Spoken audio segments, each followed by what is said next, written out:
Цените на бензинот и дизелот ќе поевтинат за денар и половина. Според владините пресметки, покрај тоа што ДДВ-то за дизелот се враќа на 18%. Со утрешната одлука на регулаторната комисија се очекува малопродажните цени на горивата да се намалат. Владата на вчерашната седница одлучи намаленото ДДВ да остане кај бензините, а на сила останува и мерката за намалените акцизи на нафтените деривати со важност до 4 мај. Премиерот Мицковски се пофали дека Македонија според анализите на ММФ е меѓу првите 3 држави во Европа по бројот на применети мерки за справување со ценовните шокови. Со враќањето на данокот на додадена вредност од 18% повторно ќе имаме намалување на цената на дизел горивото, имајќи го во предвид просекот од минатата недела, додека пак кај бензините таа состојба не беше таква и доколку го вратевме и таму на данокот на додадена вредност на 18%, тогаш ќе имавме зголемување на цената на бензините, затоа одлучивме да остане и оваа недела 10, односно и следните 2 недели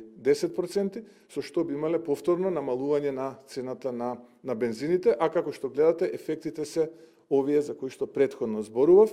Трета земја во Европа, според Меѓународниот монетарен фонд, ке повторам, не го кажува Христијан Мицковски, председателот на македонската влада, туку тоа го зборува Меѓународниот монетарен фонд. Граѓаните скапо ги плаќаат бајките на Мицковски, реагира првиот опозиционер Филип Чабара владата да превземе посилни мерки.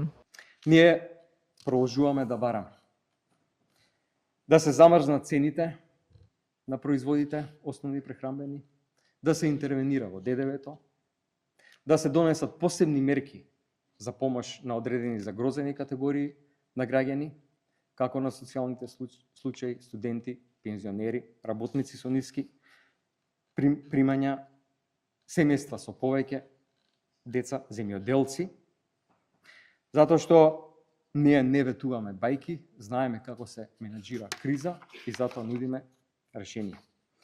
Зашто за нас економијата не е само статистика или хартија,